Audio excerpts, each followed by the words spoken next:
선교의 기초 쌓기를 저희들이 기도, 말씀 묵상, 그 다음에 전도 이 세 가지로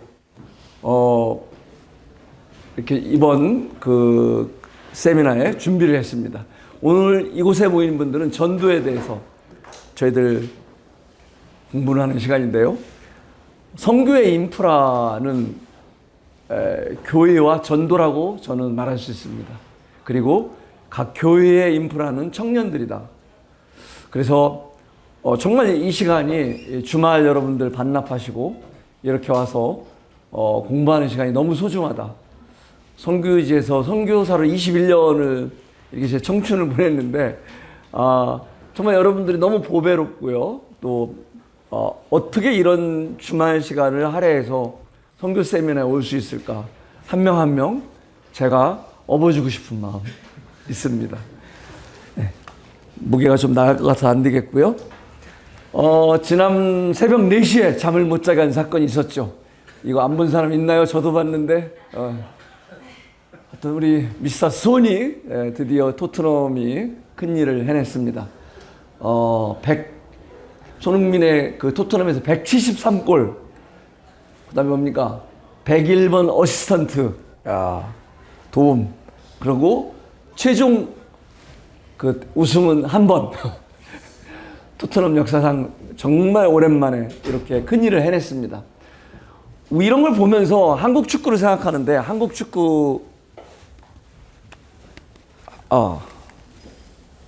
이거는, 네, 한국 축구는 그 피파 랭킹 23위라고 합니다.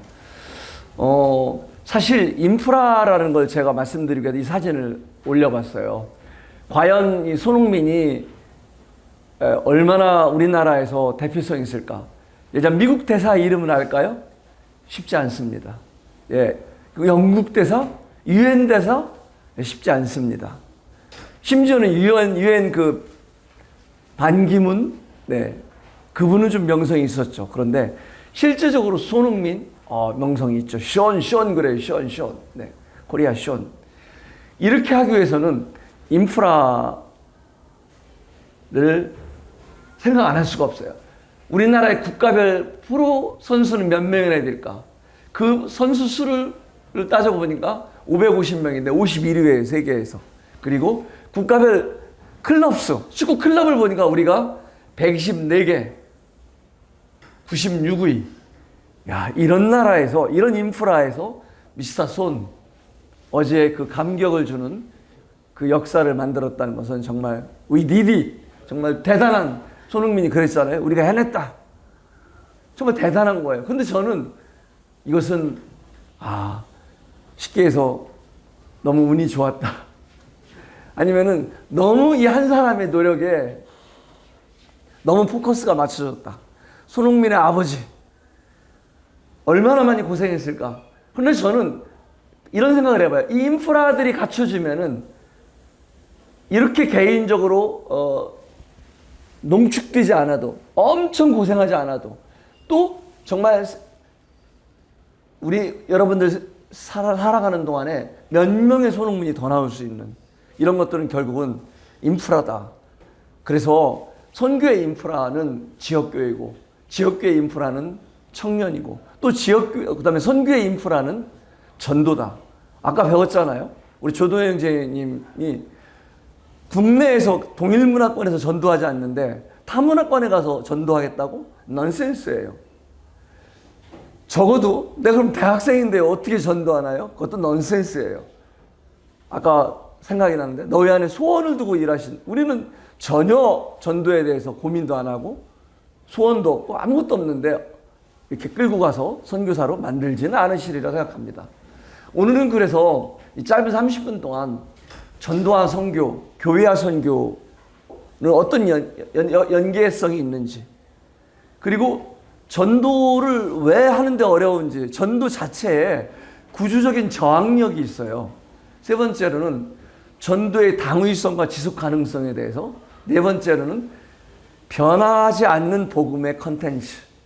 근데 변화할 수밖에 없는 전도의 방법들. 다섯 번째로는 어떻게 이런 전도의 삶을 살 수 있을까? 오늘 제가 말하지 않을 것은 어떻게 하면 전도 잘할까? 이런 걸 들으려고 온 사람들은 조금 죄송합니다. 제가 여기 전도 세미나가 아니고요.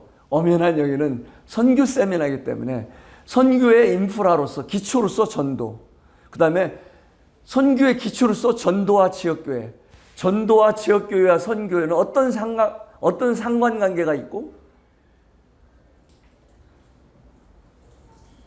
전도는 왜 하기 어려운지, 그러면 이런 어려운 난해성의 전도를 왜 우리는 계속해야 되는지, 어떻게 하면 좀 더 그들에게 다가갈 수 있는지, 이런 원론적인 것들을 더 중점을 두고자 합니다. 전도와 선교가 도대체 다릅니까? 같습니까?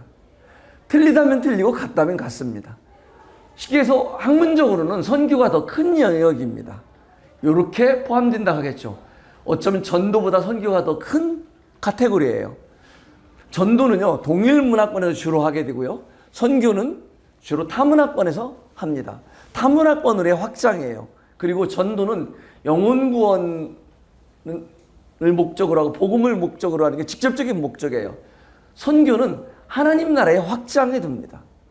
그리고 전도는 주로 복음의 메시지와 활동들을 한다면, 선교는 하나님 나라의 확장을 위한 모든 재반사업, 고아원, 학교, 기숙사, 모든 재반사업을 통틀어서 선교의 미니스트리, 사역 카테고리로 포함시킵니다.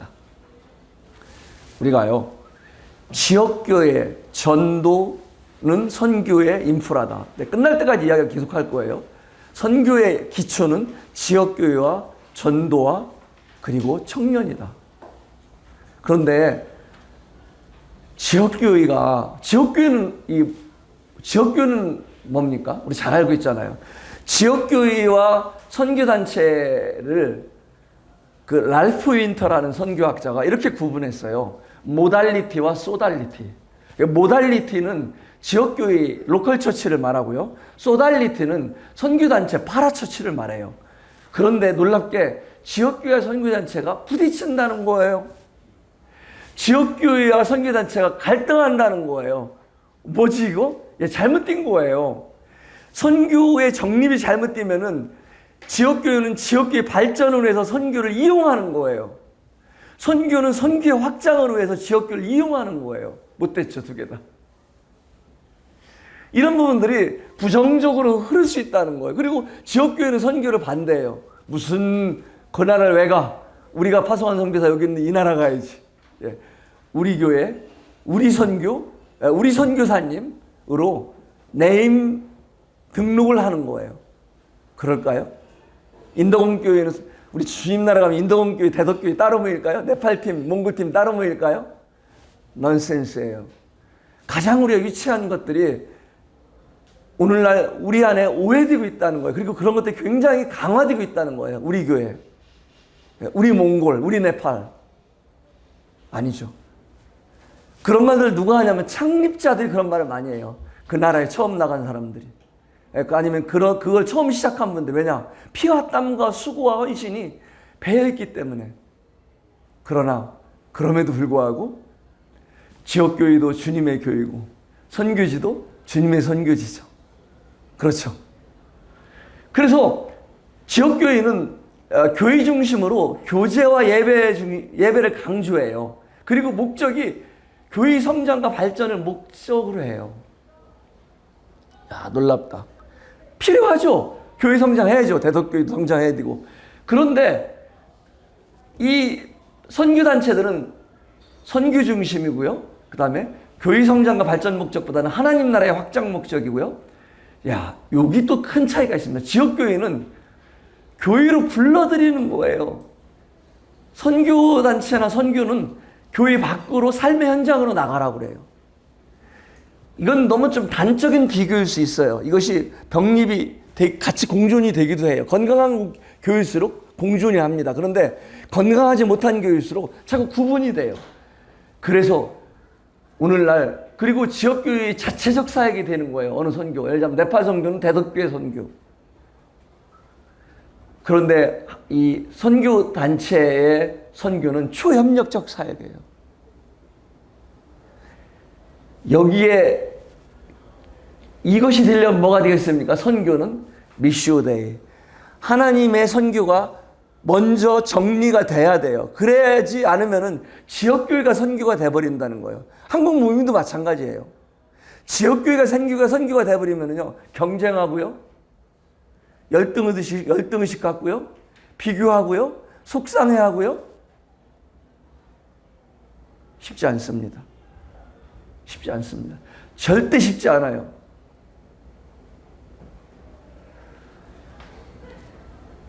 오늘날 일반 교단들도요, 교회 성장을 위해서 전도를 활용했을 때 교회는 성장했습니다. 수많은 대형 교회가 대한민국에 지난 30년, 40년 탄생했어요. 그런데 교회의 이미지는 그렇게 전도를 사용했는데 대한민국의 교회의 이미지는 개독교가 되고 말았습니다. 개독교. 다는 아닙니다. 너무 지나친 또 예화일 수 있어요. 그러나 일반적으로 기독교가 환영받지 못합니다. 왜냐? 결국 여러분 전도를 할 때 다 알아요. 여러분 친구들이, 구도자들이 나를 데려다가 이 교회에 채워서 이 교회를 성장시키려고 하는지, 진짜 나를 위해서 얘가 밥을 사주는 건지, 이 성경 공부를 하자 하는 이유가 진짜 나를 위해서, 나를 걱정해서 해주는 건지, 나를 어떤 틀에서 이걸 맞춰서 교회를 끌고 가서 교회의 멤버가 되게 하려고 하는 건지 다 알아요, 아이들이. 그 교회에 가면 어서 오세요 하는데도 반갑지가 않아요. 여러분 VIP라고 엄청 음식 주고 그리고 전도 데리고 가면 어서 오세요 하는데 벌써 친구들 눈에는 야, 이 사람들 걸리면 큰일 나겠다. 그들의 마음이 상당히 많은 그런 이미지를 갖고 있어요. 전도는 교회 성장의 툴로 사용되어지는 것. 이 부분을 제가 왜 전도 이야기에서 처음에 꺼냈을까요? 아주 기본적이면서도 선교와 전도와 교회에서의 관계가 본질적인 부분에서 정립이 되지 않으면 부정적인 쪽으로 흐를 수 있다.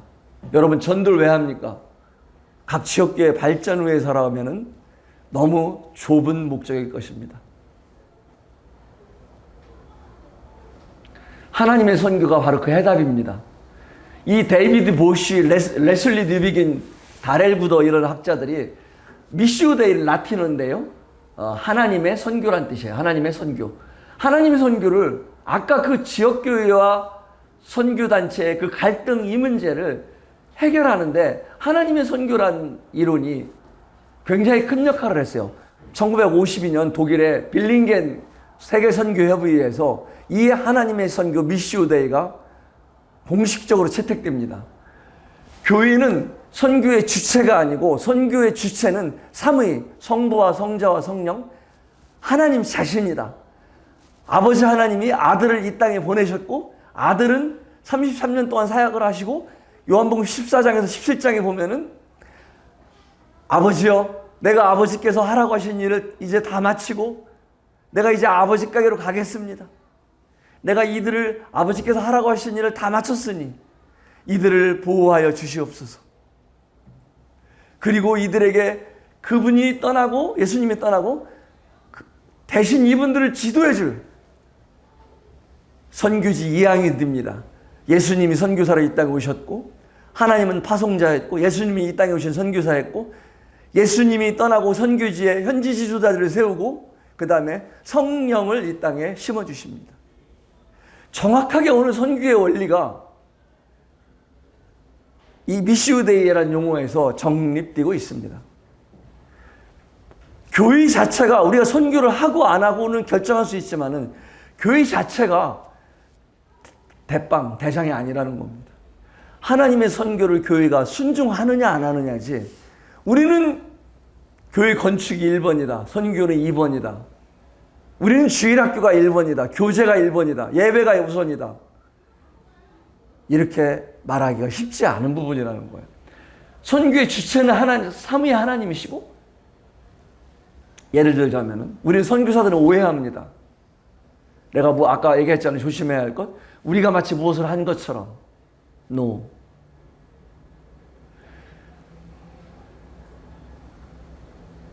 물고기 뱃속에 들어갔던 요나. 요나가 어디로 도망갔습니까? 요나를 어디로 보내려고 했죠? 예? 니느웨로 보내려고 했죠. 니느웨는 아수르의 수도예요. 이스라엘을 틈틈이 침공하고 이스라엘 원수 같은 나라인데 거기 가서 복음을 전하라고 하는 거예요. 그러니까 요나가 기분이 좋았겠어요? 하필이면 왜 저기? 다시스로 반대로 도망갔던 거예요. 그런데 할 수 없이 물고기 뱃속에 들어갔다 나와서 니느웨로 가서 전하니까 바로 금식하고 그들이 다 하나님을 믿었어요. 왜 그랬을까요? 역사적으로 이미 거기에 엄청난 니느웨의 아수르의 자연재해와 질병이 자연재해 한 번, 전염병, 초대형 전염병 한 번 치고 지나간 거예요. 요나가 들어가서 그걸 했습니까? 하나님께 니느웨에 이미 아버지 하나님이 그곳에서 자연현상을 통해서도 하신 거예요. 그런데 자연현상이 다 예수 그리스도의 복음을 전할 수 없잖아요. 다 정확하게 정할 수가 없잖아요. 두려움과 그들의 회개할 수는 있지만은, 그래서 그 복음의 메시지가 창조주와 죄와 그 구속사에게 대한 복음의 메시지가 사람을 통해서 증거되어 있잖아요. 그래서 요나가 갔을 때 그렇게 빠른 속도로 그들이 회개했다고 성경학자들이 말하고 있습니다. 선교사는 그렇게 가서 자기가 다 이루는 사람이 아니에요. 선교의 주체는 하나님입니다. 우리 인동원 교회가, 대덕교회가 정말 열심히 선교 지원을 하고 있습니다만, 선교의 주체는 그럼에도 불구하고 하나님의, 삼위의 하나님이시라는 겁니다. 그래서 우리는, 그럼 교회는 뭐냐? 그 삼위의 하나님에 의해서 사용되어지는 도구다. 이것이 우리를 겸손하게 합니다. 그리고 두 번째, 이것이 우리를 소유권을 갖지 않게 합니다. 우리는 참 소유권을 갖는데 익숙해요. 몽골은 최초의 선교사는 누구? 두 번째 선교사는 누구? 네팔은 처음 간 분이 누구? 97년에, 2001년에 누가 갔고? 문패를 잘 달아요. 우리의 문패는 달릴지 모를지 모르지만은 그곳에 하나님의 선교가 실행되어지고 있고, 하나님의 선교가 시작되었고, 하나님의 선교가 시행되어져 있고, 하나님의 교회가 세워져 있는 것들입니다. 우리 현지인 선교 동역자들을, 우리 지난 아까 시간에 이야기 간증 들었던 것처럼 현지인 동역자들 주셨어요. 사실은 선교사들이 어쩌면은 내 마음속에 내 동역자 같아요. 저도 네팔의 꺼머리라든가 빌바들, 정말 주님이 은혜로 주신 동역자들이 있어요. 어떤 때는 제가 착각을 해요. 내도 최근민 형제의 동역자. 아니에요. 그러면 최근민 형제가 떠나고 나면 그들은 사라져갈 거예요. 하나님의 동역자로 그들이 세워져 있을 때, 선교사들이 은퇴한 이후에도 그들은 신실하게 그곳에서 하나님을 섬길 것입니다. 이것이 바로 하나님의 선교라는 부분이 상당히 기본적인 전도와 교회와 선교의 삼각관계에서 있어서 정리한 용어 중에 하나이다. 선교적 교회로는 레슬리 뉴비긴이라는 분은 그 인도로 선교 갔다가 30년을 선교하고 영국에 돌아와 보니까 오 마이 갓, 영국이 선교지가 되었다. 교회가 본질을 잃어버렸다. 교회가 자꾸 교단화되고 예배의 본질이 형식화되고 예배의 본질을 잃어버렸다. 전도하지 않는다. 청년들이 다 떠나가기 시작한다. 앞으로 영국 교회가 암울하다. 이미 수십 년 전에 이런 이야기를 했습니다만 아무도 귀담아 듣지 않았어요. 레슬리 뉴비긴 당신이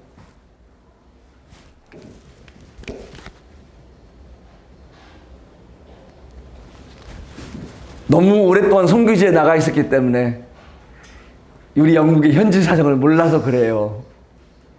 결코 그렇지 않아요. 우리 나름대로 하고 있거든요. 근데 레슬리 뉴비긴이 그 당시에는 영국의 교회들로부터 무시를 당했지만은 오늘날의 선교의 용어 중에서 굉장히 많이 교회들이 사용하는 게 아까 미시오데이와 미셔널 처치인데, 이 미셔널 처치를 주장한 분이 선교사였어요. 국내 목회자가 아니었습니다. 영국교회 선교사. 그렇게 영국의 지역교회로도 무시당했는데 당신도 영국에 살아보시오. 얼마나 영국이 우리도 먹고 살기 힘든지 아냐고. 제가 한국에 들어와 보니까요, 똑같은 얘기를 들어요. 얼마나 힘든지 아냐고, 한국이 살기가.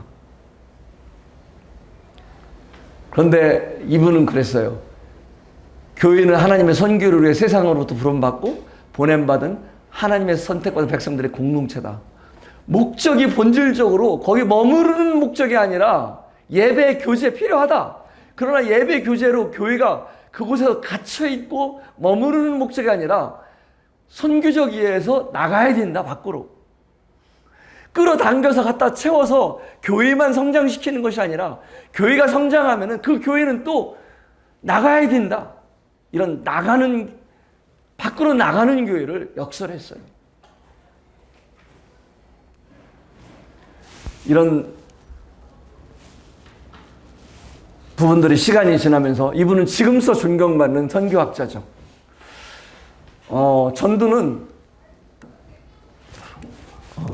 전도는 참 많은 구조적으로 저항력을 갖고 있어요. 저항력. 사실 기독교에 대한 구조적 저항력일 수도 있어요. 왜냐하면 가장 큰 것은 아까 뭐라 그랬어요? 우리 삶이 하나님의 영광이다. 말씀도 잘 들었으면 다 기억할 거예요. 우리는 반사체다. 발광체가 아니라. 우리 기독교인으로서 제대로 산다면 그것이 가장 큰 전도의 툴이에요. 제가 왜 1번을 넣을게요? 1번을 모르고서 자꾸 테크니컬한 걸로만 훈련받으려고 하니까 테크니컬한 훈련은 가르치는 사람마다 강조 포인트가 틀려요. 어떤 때는요, 한국 모임만 받으라도 수없이 강조 포인트가 바뀌어갔습니다. 주재권 복음부터 부활의 복음, 이것이 연대기적 복음, 연대기적 복음 제가 무슨 폄하, 이런 것들 폄하하려는 게 아니에요. 이런 거는 돌고 돌아요. 다 중요한 포인트들이에요. 어느 전도자가 어떤 부분을 강조하느냐에 따라서 포인트를 주는 거. 그 다음에 CTI에서 캐치맨. 툴입니다, 툴. 좋은 툴들이에요. 그러나 툴을 배우려고 하지 말고 먼저 전도에 배우려면은 과연 나의 삶이 내가 기독교인으로서 언행일체 삶을 살고 있는가? 내가 여기 여러분 자리에 앉아 계신 여러분들이 가장 큰 전도의 툴이다. 가장 중요한, 왜냐하면 여러분 친구들은 여러분들이 전하는 전도지보다, 전하는 메시지보다 여러분 삶을 먼저 보고 있다는 거예요. 이것이 두 번째는 뭡니까? 교회가 놓쳤어요. 교회들이 간증을 놓쳤어요. 맨 교회들이 건물만 질려가고요. 맨 자기들끼리만 사랑하고, 자기들끼리만 형제자매님 안녕하세요 하고, 교회가 사이를 돌보지 않아요. 우리가 사도행전적 교회라고요? 사도행전적 교회라고요? 사도행전에서 얼마나 많은 사회적 참여를 했습니까, 교회들이?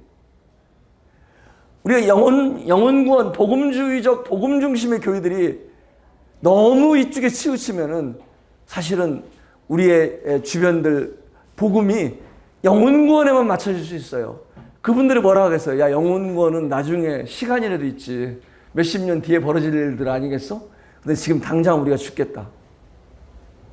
물론 우리가 사회구원을 책임질 수 없어요. 그러면 또 그쪽에 휩쓸릴 수 있어요. 우리는 그런 사회구원자들이 아닙니다. 가장 중요한 건 복음을 통해서 영혼구원에 우리 포커스가 맞춰져야 해요. 그런데 그 교회가 이기적이라는 말로 간증을 잃어버린다면 복음을 전할 수 있겠어요?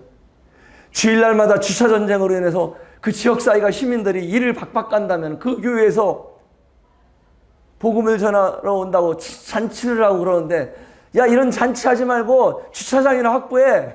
목사 나오라 그래. 이렇게 말하지 않을까요? 여러분 입장을 바꿔놓고 온다면 가슴이 아픕니다.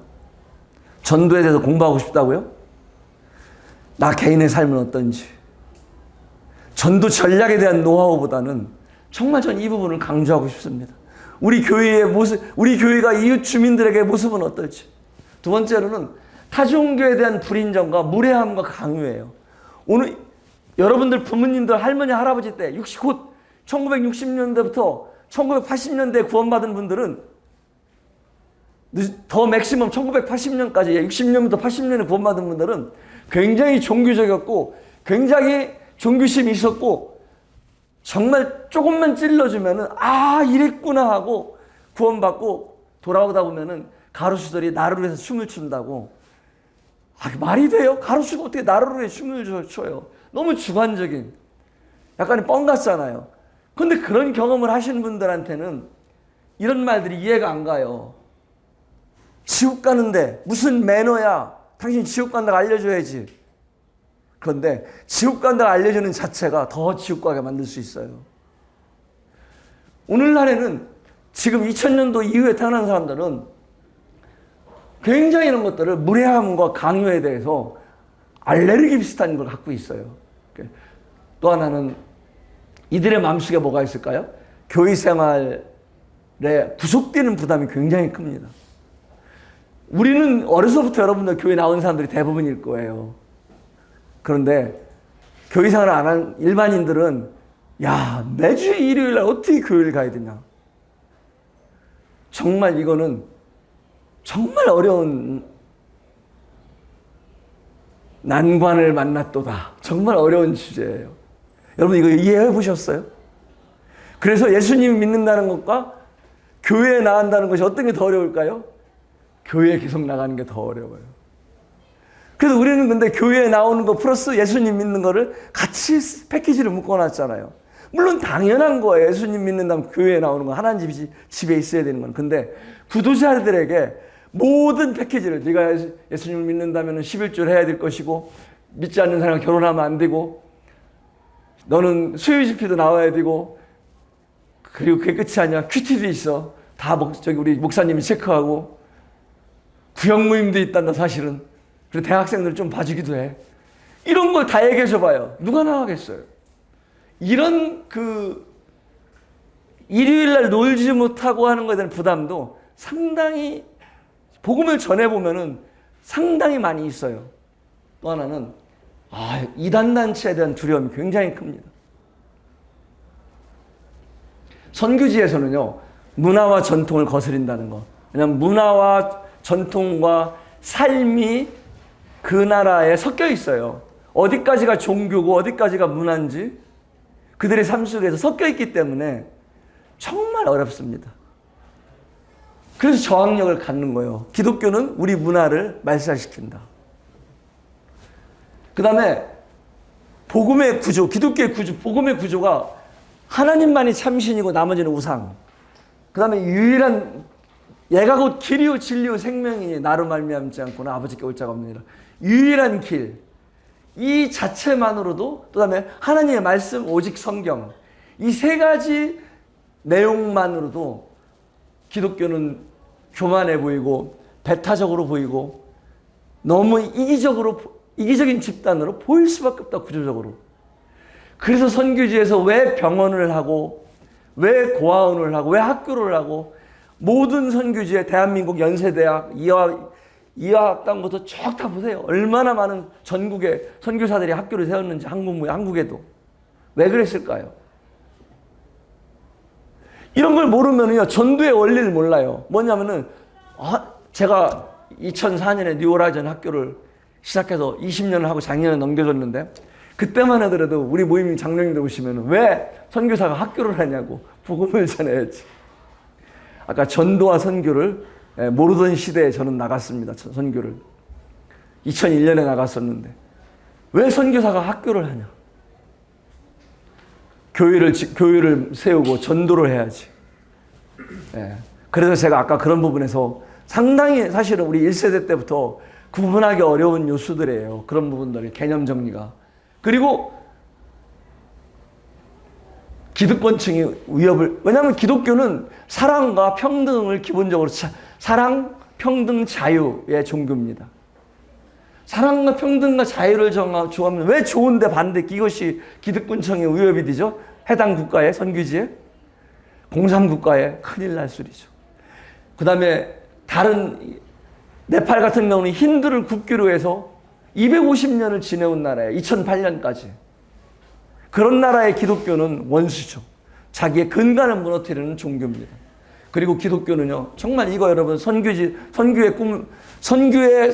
기초는 전도고, 또 선교의 기초는 지역교회다. 기독교는요, 선교를 생각하면, 선교지에 나가면 기독교는 서구주의, 물질주의, 식민지주의, 제국주의 이미지, 돈으로 하는 선교. 선교사한테는 말 한마디 안 합니다. 선교사도 한국에 와서 이런 얘기 절대 안 해요. 그런데 선교사만 모르고 다 하는 소리입니다. 어느 선교지고 대부분 선교사만 모르고 다 하는 소리. 자기들끼리 동네 지나가면서 저거 한국에서 져준 교회래. 이런 것들이 굉장히 많은, 사실은 기독교에 대한 저항력을 갖고 있어요. 아무도 이런 얘기를 말하지 않아요. 물론 지금 전도에 대해서 주제이기 때문에, 제가 선교학 강의 시간이 아니기 때문에 이걸 그럼 어떻게 최소화할 수 있느냐, 극복할 수 있느냐, 방법이 있어요. 그래서 무조건적으로 예배당을 져주면 안 되는 거예요. 이들의 헌신을 토대로 했을 때 그 위에 교회가 세워져야 되는 거예요. 후원이 되어져야 되는 겁니다. 그런데 이들의 헌신도 준비도 안 돼 있는데 그냥 선교사의 의지에서 건물이 지어진다? 선교사는 너무 해피해요. 물론 그런 것도 주님이 쓰십니다. 선교는 다양해요. 하나님의 선교는. 그러나 많은 사람들이 지나가면서 저 건물을 보고 좋은 평가를 하지 않을 겁니다. 왜냐? 기본적으로 갖고 있는 기독교의 서구주의, 식민지 사관, 기독교의 물질주의, 여러분들 청년들은 이런 말을 잘 이해해요. 어른들은 이 보온주의, 정적인 문화 세계관에서 자랐기 때문에 잘 이해를 못하세요. 이런 부분들을. 근데 청년은 굉장히 논리적이고 합리적인 부분, 감각이 발달되어 있기 때문에 이런 부분에서 그냥 주면 왜 우리가 이유 없이 받아야 되죠? 그러잖아요. 마찬가지예요. 이런 부분이 상당히 기독교의 저항력의 요소입니다. 그럼 어떻게 할까? 막 뿌리면 되겠습니까? 막 뿌리면? 길가에 막 뿌리고 와요? 새들 먹던 말은? 전 아까워 죽겠어요. 이거 새가 먹기 전에 제가 도로 걷어오고 싶어요. 돌밭? 막 뿌릴까요? 가시떨기 막 뿌릴까요? 때를 얻든지 못 얻든지 막 뿌리라고 했으니까? 뿌리라고 한 건 아니에요, 사실은. 좋은 땅에 많이 열매를 맺습니다. 그래서 우리는 세계관과 문화를 이해해 줘야 해요.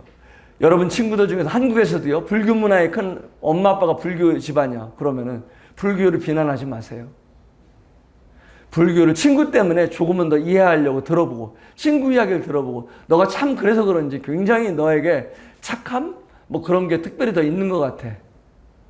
그럼 기분이 좋아요. 근데 너 그 유상숭배해서 지옥 간다 그러면은 듣는 순간 성질 나는 거예요. 근데 60년대, 70년대 구원받은 분들은 그렇게 했어요. 왜냐면 그렇게 해도 움찔하고 그래 하고 회개의 역사가 있었어요. 그런데 지금은요, 그런 시대가 아니에요. 세계관과 문화를 이해해 주려고. 그리고 그들의 종교와 신념을 존중해 주는 거예요. 제가 네팔에 가면요, 힌두교가 80%예요. 250년 동안 힌두가 국교로 있던 나라. 2018년까지. 제가 그래요. 힌두는 세계 종교 중에서 가장 오래된 종교다. 저 시엠립에 가도 그것이 사실 불교가 아니라 힌두교 사원이에요. 그리고 정말 그 세계에서 가장 오래된 BC 1200에서 1500년 전에 베다경을 통해서 인도에서 세워진 가장 오래된 주요 종교 중에 하나다. 힌두교는 정말 오래된 역사를 갖고 있다 그러면 네팔 사람들이요, 기분이 흐뭇한 거예요. 저 기독교 선교사가 또 상 무시하고 다 우상 섬기는 니네 3억 3천 심 섬기지하고 깔아뭉길 줄 알았는데 이렇게 한단 말이에요. 그들의 종교와 신념을 존중할 때 우리가 조금 더 가까이 갈 수 있어요. 가서 막 같이 우상 숭배하라는 게 아니겠죠. 그런데 너무 우리는 근처도 안 가요. 그들 앞에 가면 코를 막고요. 근처도 안 가고요. 그리고 이질감, 경계감, 두려움을 제거하는 게, 여러분 하나님과 죄와 구원과 구속과 십자가의 복음을 전하기 전에 이질감과 경계감과 두려움을 제거하지 않으면은 들을 준비가 안 돼요. 좋은 땅이 아닙니다. 여기에 막 뿌리는 거와 똑같아요. 그래서 정말 여기에 많은 준비가 되면은, 여기까지 준비가 되면은 내 좋은 땅은요, 흡수합니다. 흡수합니다. 저는 복음을 네팔에서나 여기서나 많이 전해봐요. 근데 정말 복음이 흡수되는 사람이 있어요. 준비된 사람. 좋은 땅. 그리고 예의를 지켜라. 그리고 절대, 지금 외국인 노동자들, 외국인 유학생들 많이 들어오는데 절대 자기가 결정하도록 해야지 교회도요, 의무적으로 나오게 하면 안 돼요. 너네 10시에 태우러 올 테니까 꼭 준비하고 있어? 그러지 말고요. 내일 교회에 나올 수 있으면 10시에 태우러 올게. 어려운 일 있으면 못 나온다고 해줘도 돼. 그리고 그 나라별로, 예를 들어 네팔 사람들이 왔는데 오자마자 교회 예찬 시간에 도수 비빔밥을 먹어요. 그냥 비빔밥을 먹어요. 소고기를. 자기가 엄마의 살을 갈아 먹는 거예요. 화장실 가서 토해요. 근데 한국 성도님 뭐라고 그러세요? 우리가 얼마나 사랑하는데요. 아이고, 없어도 못 먹지. 가난한 나라에서 와서 호강이 지쳤지 그래요. 그러지 마세요. 성도님들 사랑하는 거 아는데요. 그들의 문화를 존중해 주세요. 아무리 네팔이 가난해도 그들을 존중해 주지 않으면은 우리가 전하는 복음이요, 식민지 사관밖에 안 돼요. 물질로 전하는 스키장을 데리고 가더라도요, 어딜 가서 뭘 하더라도요, 부자 나라가 돈 갖고 전하는 것밖에 안 돼요. 그런 얘기를 합니다. 마음으로 그들을 존중해 주시고 교회에 나오는 것조차도, 복음에 듣는 것조차도 그들이 싫으면은 오지 않도록 그렇게 해주는 것이 바로 저는 좋은 땅을 만들고 거기에 뿌리는 씨라고 생각합니다. 예, 우리 전도의 당위성은 포기할 수 없죠. 이것들은 너무나 잘하는 거기 때문에 교회의 본질이고 성도의 본질이기 때문입니다. 전도는 지속 가능, 이렇게 어려운 상황에서 지속 가능합니까? 지속해야 됩니다. 우리에게 능력이 없어요. 근데 복음의 능력이 있고요, 성령의 능력이 있고요. 내가 하려고 할 때 못합니다. 성령이 하지 않으면. 그리고 혼자 하려면 못합니다. 주고 하나 됩니다. 주고 하나. 꼭 동역이 필요합니다. 전 이 세 가지를 트라이앵글이라고 봐요. 복음의 능력은 어디서 오는가? 복음 자체의 능력을 절대로 잊지 말라. 그 다음에 성령의 능력을 놓치지 말라. 아쉽게도 너무나 준비된 프로그램, 너무나 준비된 행사, 그러나 성령이 역사하지 못하는 그런 행사라면 너무나 아쉽다. 이걸 어떻게 하냐? 기도를 얼마큼 했는지. 여러분 초청 행사를 놓고 오기 스탠바이 30분 전 다 체크를 했으면 정말 방에 가서, 그 청년의 방에 가서 여러분들 기도해 보셨습니까? 기도하고 있는 줄 압니다. 우리 대덕교회 CBFD를 하면서 깜짝 놀랐어요. 우리 청년들이 초청행사 다 준비가 됐어요. 기도하고 있어요. 너무 감사가 되더라고요. 동역 절대 혼자 하지 못합니다. 이 세 가지 트라이앵글을 기억해 주시고요. 변하지 않는 복음, 그러나 변화하는 전도 선교를 기억하셔야 됩니다. 이 상황화라는 말이, 나중에 상황화라는 말을 찾아보세요. 선교에 있어서 상황화는 굉장히 중요한, 상황화, 토착화, 이 두 가지만 알으면은 선교 이론의 가장 선교 전략의 중요한 용어가 무엇입니까? 상황화, 토착화입니다.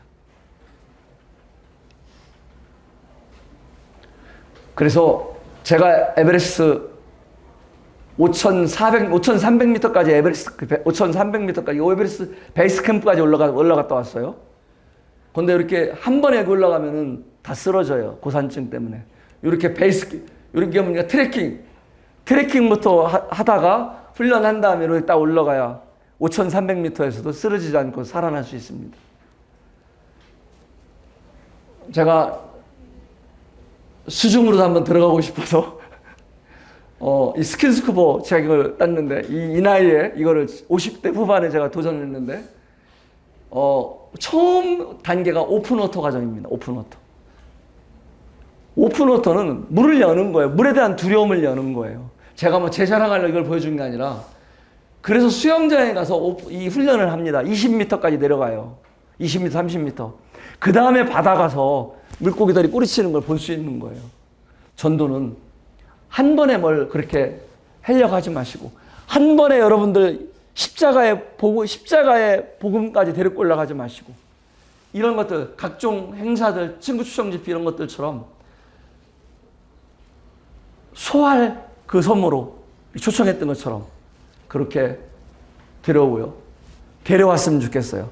전도를 하지 못하는 진짜 이유는 영혼의 가치, 한 영혼의 가치를 내가 아는가?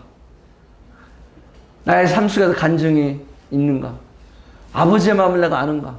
수많은 지나치는 사람들, 나는 바리새인 제사장처럼 그냥 다 죽어가는 사람, 그냥 내가 지나치는 사람 중에 수많은 죽어가는 사람들을 내가 볼 수 있는가?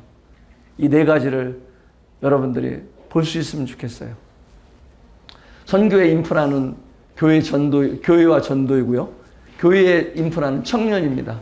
미국을 변화시킨 것은 1808년에 건축더미에서 시작한 기도회, 사무엘 밀즈 외에 청년 5명이 시작한 기도 모임이에요.